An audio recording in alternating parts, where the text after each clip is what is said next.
Okay, diagrams coming up.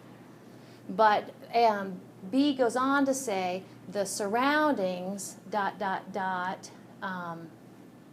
will do 98 joules of work on the system. So here's my picture, the system and the surroundings. Okay, so it says that the surrounding absorbs 145 joules from the system. That means that it's going like this.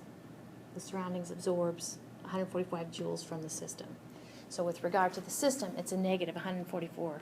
Q, change in thermal energies, is negative 145, joules. So the work term then looks like this. The surroundings do 98 joules of work on the system. So that's kind of how that works. And then, of course, the delta U, you just add those two together. So in this case, you end up with a negative 47 joules. All right. Now, back to that. Okay, the standard molar enthalpy of formation. So we've talked about enthalpies. Enthalpies are H's, and delta H's is change in enthalpy. So what's kind of neat about the standard molar enthalpy of formation is all in the name, it says what it is. So what I've done is taken that first slide after the title slide and gone ahead and broken it up. When we talk about standard molar enthalpies of formation, that's what this is, the delta H sub F naught, okay? Notice that it is, okay, the formation of 1 mole of compound from its elements in their standard states at standard conditions. Well, maybe that's all I need to say. Okay, so this was actually the slide you had before I chopped it up. Standard molar enthalpy of formation. So we're going to see that all compounds, all substances, have a standard molar enthalpy of formation. Okay, so these are the 10 billion tables coming up. One of the things that you're going to have to kind of become a little bit familiar with is what do we mean by the standard state of ingredients or reactants to form. The other thing is make sure that it's just the formation of 1 mole of compound. Okay, and standard conditions, we've talked about what standard conditions are. Actually, that's that knot. And for thermodynamic problems, sometimes this makes it on my test, that actually is different than standard conditions for gas law problems. And that is 25 degrees Celsius and I believe 1 bar. 1 bar? Okay, pressure. That's what the knot means. So last time we were in here, I think that this would have been maybe the last lecture, we talked about the allotropes of carbon, remember? You know, carbon can be graphite, or carbon can be diamond, or carbon can be buckyball. Well, only the graphite is actually carbon in its standard state, the lowest energy. Okay. So actually, when we talk about the standard molar enthalpy of formation of anything that has carbon in it, we're going to use carbon as graphite. Oh yeah, so the whole knot thing, anytime you see the delta H superscript knot, that's what the knot means for thermodynamic problems. All right. So another little handy trick that you might find useful is that the standard molar enthalpy of formation, that's what delta H sub F naught means, standard molar enthalpy of formation, all in that one little icon. Standard molar enthalpy of formation is 0, okay, for the formation of something that is already in its standard state, uncombined elemental form. So for instance, we're going to do some problems here. You know, we only have one problem to knock out in this part, and we're only going to do this part today. But when we come up for the standard molar enthalpy of formation, for instance, of H2 gas, I guess I should say, okay, the delta H sub F naught of H2 is, H2 gas is 0, okay? For O2 gas, it's 0. standard molar enthalpy of formation in H2 is gaseous under at 25 degrees Celsius, 1 bar pressure, so is O2. Okay, that's 0. So these might look familiar. We worked with these when we did the Hess's Law problem. Okay, and these were our puzzle pieces. And remember, we were looking at the combustion of C6H6 so long ago. But what's significant about these and the topic at hand is that, can you see that as these are presented from left to right, a few things, and we're going to see how good we're at this. Can you see where they are the formation of 1 mole? Okay, the formation of 1 mole of product, okay, from elements as they are in their standard state at standard conditions. These actually, these heats of reaction over here, these actually represent the standard molar enthalpy of formation of these things. I don't know if that makes sense, but they do. Okay, so if we were to look up, there's tables, like I said, there's 10 billion tables. I have a slide here that says skip 15 slides. Hallelujah! But if you were to find the slide for C6H6 in its liquid form, that's benzene in its liquid form, you would find the standard molar enthalpy of formation is plus 49.0 kilojoules of energy. So that's how that works. So I've got a list coming up of some reactions, and you would be tasked with saying, do they fall into the category of, does that reaction represent the standard molar enthalpy of formation of the thing on the product side? So you have to make sure all the criteria are met. Oh yeah, I forgot I had the little ring. Okay. So notice that, yes, this one does fit the bill. Notice we have only 1 mole of CH4 being formed, and carbon in its allotrope graphite is actually the standard state, and H2 is actually a gas. So yes, that would be, I could put a little check mark there. I don't know if I want to keep doing this because they're going to go away. So yes, that heat of reaction does represent the standard molar enthalpy of formation of methane. Well, you know some of these are going to be wrong, okay?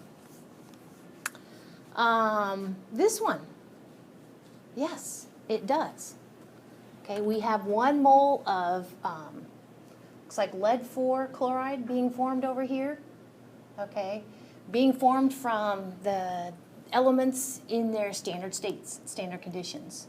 Lead should be a solid at 25 Celsius, okay, 1 bar atmosphere. 1 bar pressure.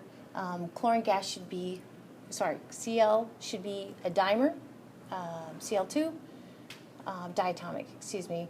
And so, yeah, that is. Uh-huh. So, you know how you said that gas can have, since it's a gas, like hydrogen, or the CH, you said that was a, or no, okay, you said 2H2 is a gas, so it can have 2.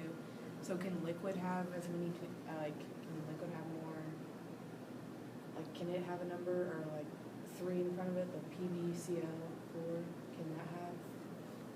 Because you said the gas, that's okay, since it's gas. Oh, I think I know what you mean. Maybe probably put another way. If this would say liquid, Yeah. okay, that means that you're dealing with chlorine Cl2 gas that is not what you expect it to be at 20. It's not in its standard state. Its standard state is gas. And if it's a liquid, you're like, dude, that is not talking about the standard molar enthalpy of formation of this. I don't know if that was your question. Kind of, yeah. Yeah. So those both are. We need to have one that's not. Why isn't this one? If you look here, instead of just being, I think it should be P4, I want to say, or phosphorus solid anyway, notice that this is not from elements in their standard state. We have the Cl2 in its gaseous form, and if you add up, you get 1 mole of this and 1 mole of this, you will get 1 mole of PCl5. conservation of matter is conserved. But the fact that we have as one of the ingredients or the reactants something that is not in its elemental form, in standard state. It's a compound. Okay? So this does not equal the standard molar enthalpy of formation of PCl3, or sorry, PCl5. Does that make sense? That's how that works. And I think the other one's a failure too.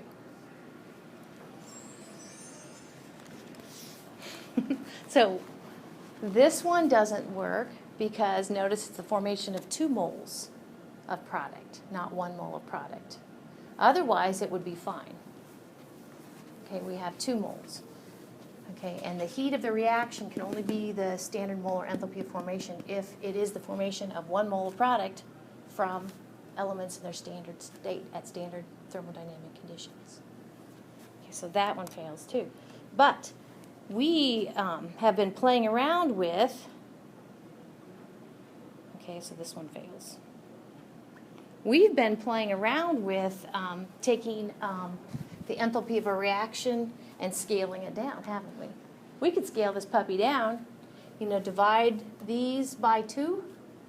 Okay, then of course the enthalpy of the reaction would be 1/2.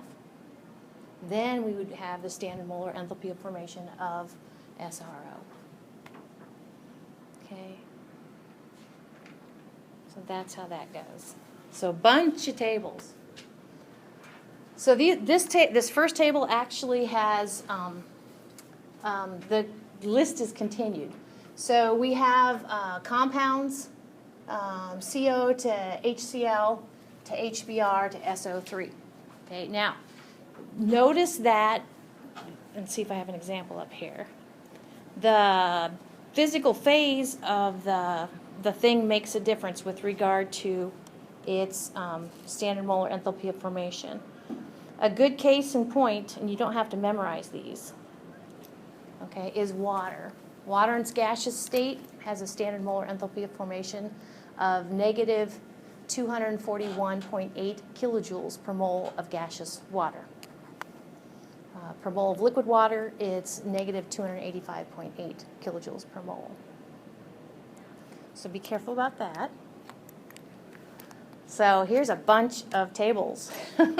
So like I said, I do have a slide coming up to kind of skip. So these are tables that you might need to use for your homework. There's not a lot of homework, okay, but there's 2 for every line. Actually, with regard to thermodynamic characteristics or properties, you have 3 columns.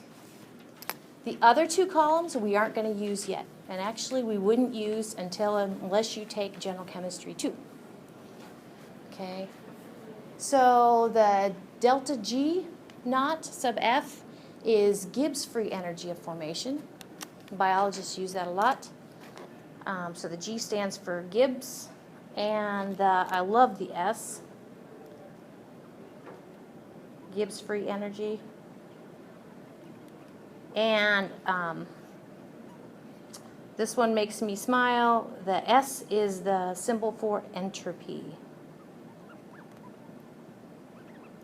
Okay, so entropy is also a thermodynamic property. So we won't be using those right now. All right. So alphabetical, right? So the A's go to the B's, go to the C's, etc.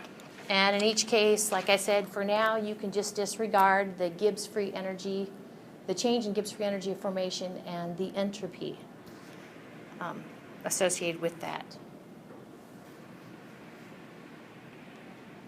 Okay, it says skip next 15 slides. So that should bring you to this slide. There's nothing, well, I guess there is something significant about this. The titles for, maybe it was table D1, actually those were inorganic compounds. These are organic compounds. And we haven't talked much about that, but in general, when we talk about compounds that are organic compounds, you're talking about something that contains, like you see up here, carbon and hydrogen, and sometimes oxygen. Okay. organic compounds. And there are the columns you're not using. There's actually just a couple of tables of organic compounds that you might need to use. Again, up at the top, we said that water makes a difference if it's a gaseous, in its gaseous state or liquid state with regard to its standard molar enthalpy of formation.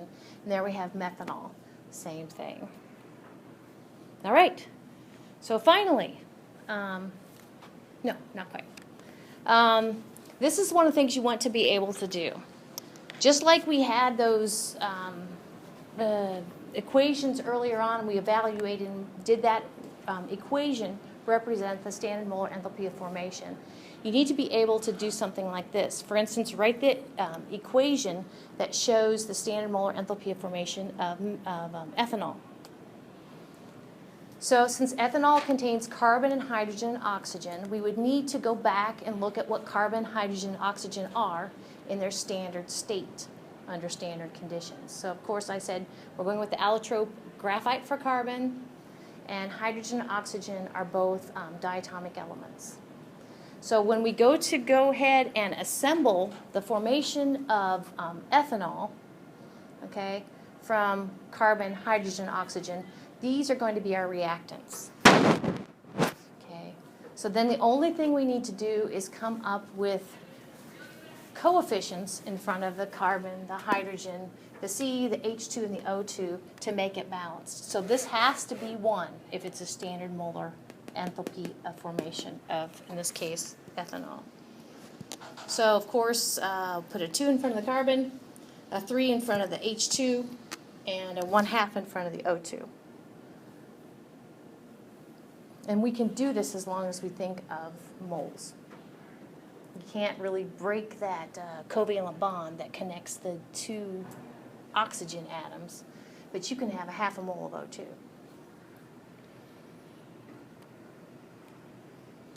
All right. So, if you were to look at, and I think I have the excerpt coming up, you could find ethanol. I get my methanol and ethanol mixed up. It's been too long. Ethanol with 2 carbons and a hydroxyl group. If you were to find ethanol on the previous tables, you would find that the standard molar enthalpy of formation for it in its liquid state is negative 277.0 kilojoules of energy per mole. So that's looking it up on the table.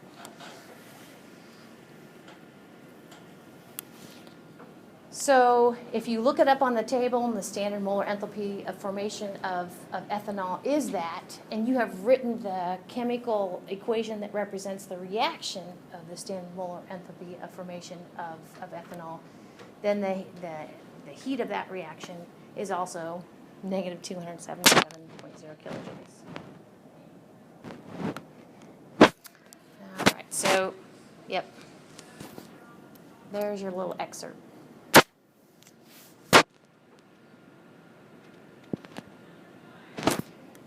So, related to that then, we can use the molar enthalpies of formation of the reactants and products to come up with the overall enthalpy of a reaction that we don't know the enthalpy of the reaction of, or heat of reaction.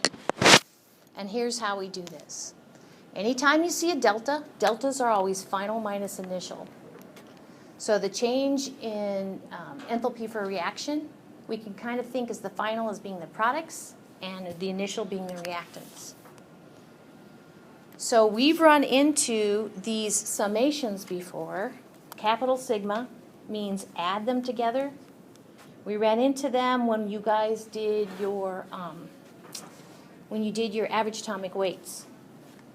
Okay, so that's a capital sigma, and it stands for summation,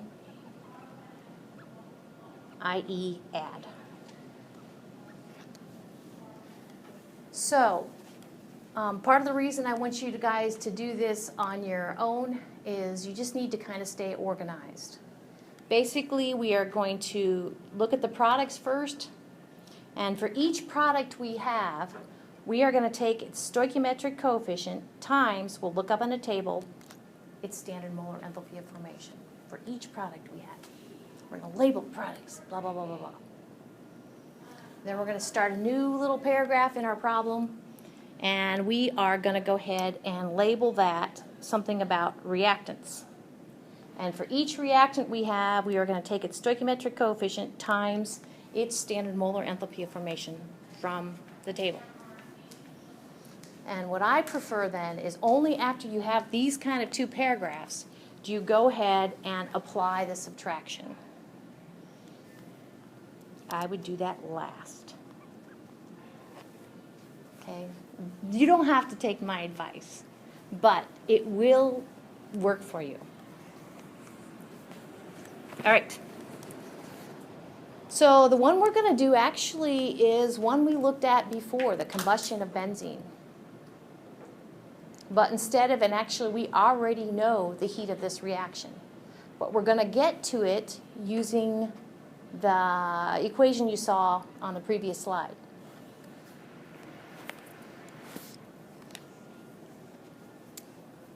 So I have extra calculators, but what I want you to do is, on the next page, go ahead and you're going to use these, but notice what you're going to do first, and I'll kind of, it'll be a combination of you working ahead and kind of me showing you what I have in mind.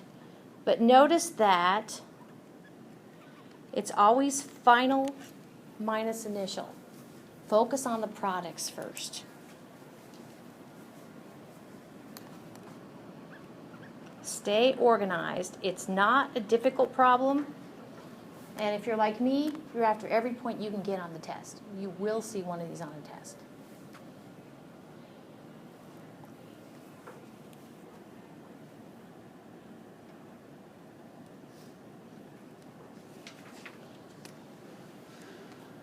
So go ahead and I'll kind of give you a few minutes. I want you for CO2 and H2O to go ahead and do the summation of the change in molar enthalpy, or sorry, yeah, the enthalpy basically associated with those 6 moles of CO2 and those 3 moles of H2O. And I'm writing down 5 points as we speak.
And like all thermodynamic problems, don't lose sight of the sign. Endothermic, exothermic makes a big difference.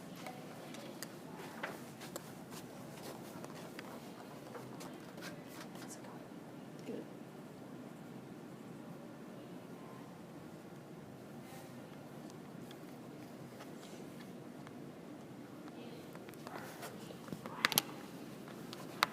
What you got?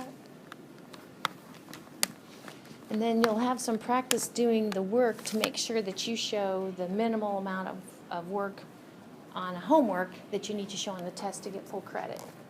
Of course, the problems will be due Wednesday. Looking good, though. So go ahead, if you haven't already, and turn your attention to the reactant side.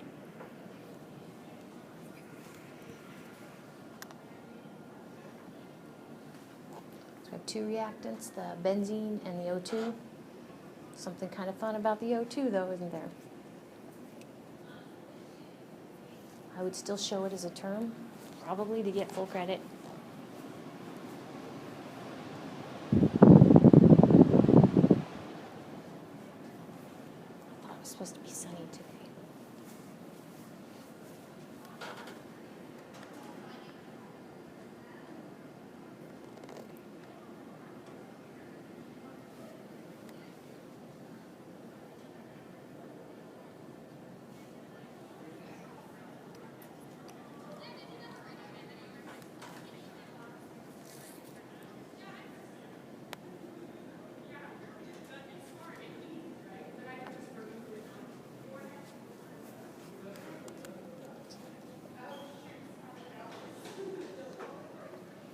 Sometimes on my answer key, I will emphasize positive numbers with a plus sign, even though it's kind of redundant, because there's a big, hairy deal difference between a plus and a negative.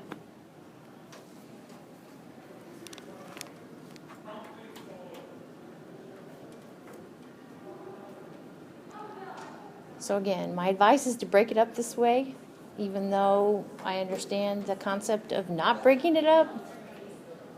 Only after I have the summation of the products and the summation of the reactants do I subtract.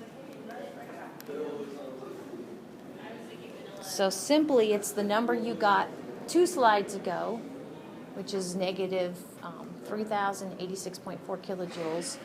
From that, you subtract what you got 1 slide ago, which was a positive 49.0 kilojoules.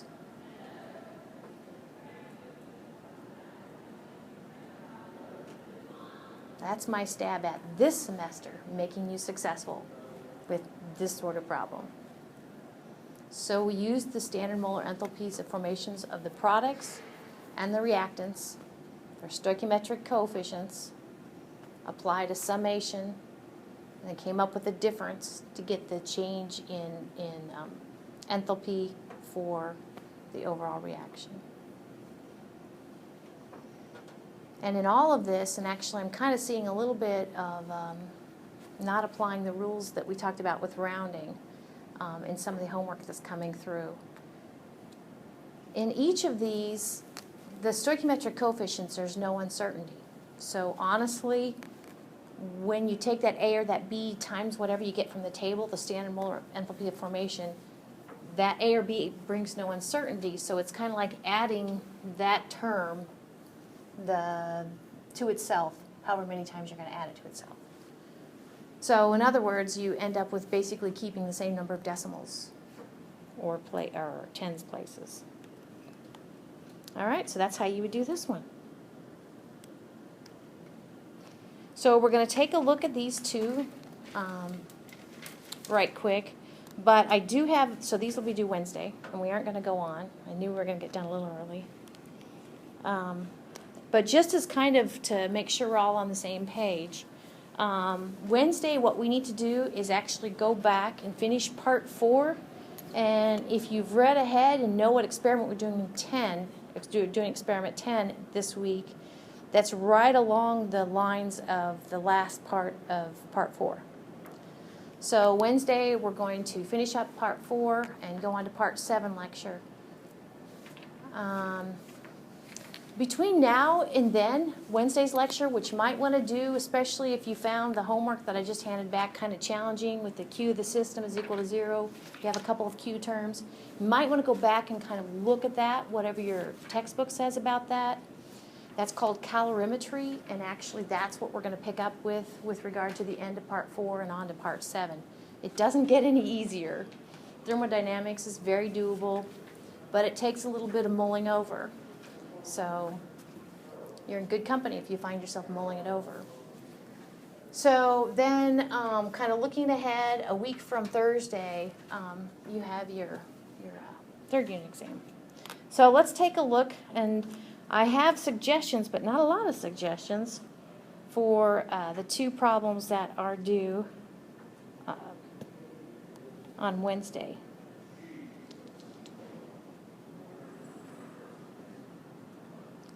I've like started combining my, let's see, that's not it. This is it. Okay. So 79, basically you have two reactions, and you're supposed to use the standard molar enthalpy of formations just like we used before. The products, summation of products, from that subtract the summation of the reactants. Okay, for two reactions. So you're ultimately going to come up with the standard molar enthalpy of these reactions. So